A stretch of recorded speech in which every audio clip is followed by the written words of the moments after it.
In some countries, sport is like the national pastime. That's But in true. the Philippines, some might say that pageantry is the pastime. That's true. You know what? In the Philippines, we have pageants all over the places. Yes, we have pageants in the barangay, in school, national, local. That's why we really love Miss Universe. It's like it's giving pride and putting the Philippines back on the pedestal. That's why there's an added pressure as a candidate coming from a pageant-loving country. But it's a good pressure. I always look up to our former Miss Universe Philippines. They really did well in the competition.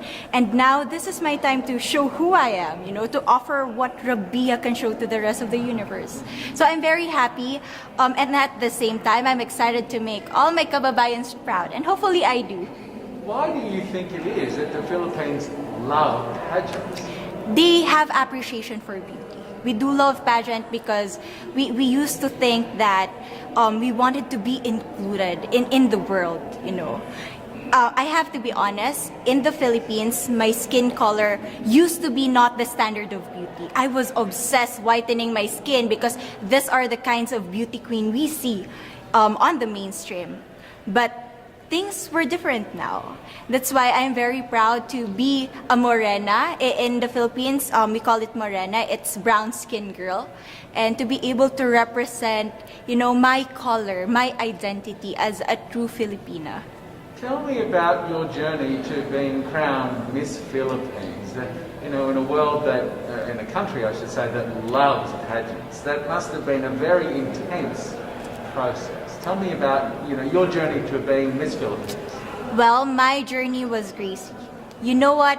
I started to be a dark horse. Nobody noticed me. Nobody knows I was in the competition up until the preliminary and the coronation night. And when I won, I received different comments. Of course, there were people who didn't expect me to do well, who think that I cheated. That's why I need to redeem myself in Miss Universe. I really need to do well in this competition.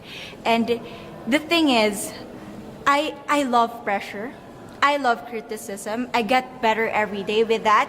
You tell me I cannot do that, I turn to you and I'm gonna say that, no, I can do it for myself. Good for you. So how does it feel then to be on the global stage? How do you feel to be here in this moment, right now? It's crazy, but I'm overwhelmed with the support, not just from the Filipino community, but also from Thailand, Latin countries who do appreciate me as a candidate, as a person. It motivates me that I am beautiful, I can offer so much in this world, and when somebody believes in you, it gives you that extra energy to really do well and perform well. Do you have a sense with the girls, all of the girls competing, you're competing, but is there a sense of camaraderie with all of the girls? Is there a real spirit to, sort of motivate each other to do better?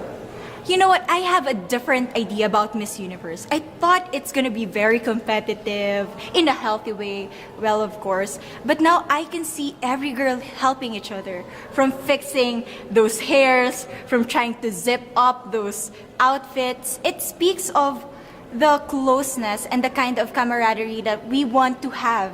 The goal of Miss Universe is not just to crown one girl, but also to build a genuine and long-lasting friendships among us. Would you say within the Miss Universe world, the contestants, is there a sisterhood?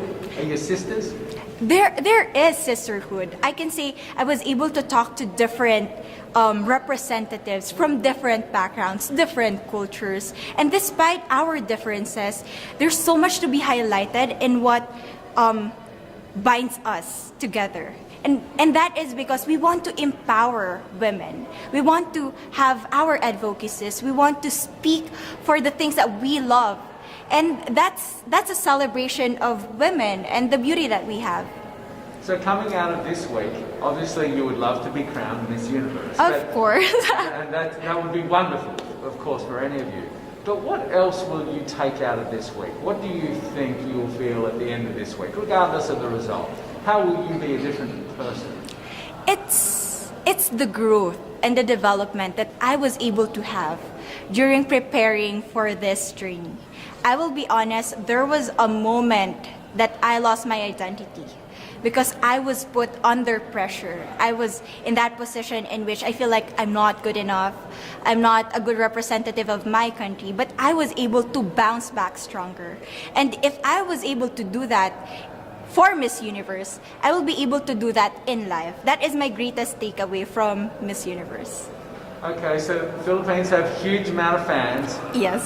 I want you to give us a little bit of a message to the fans here and at home. But send a message. What would you say to all the fans in the Philippines?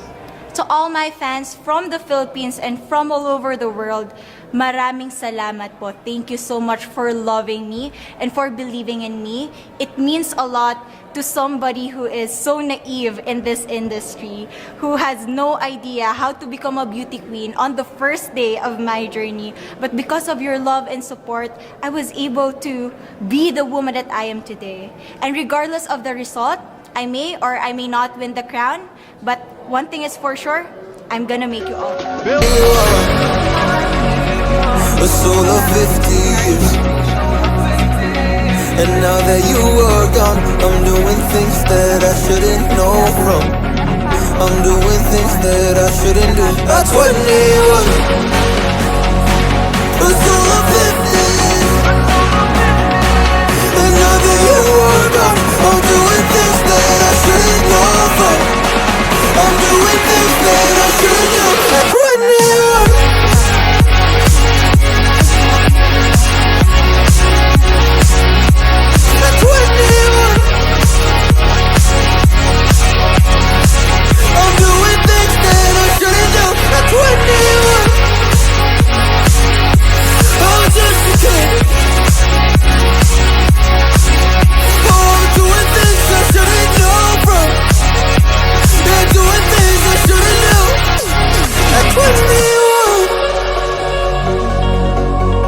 Yeah, I play you my favorite songs on a car ride.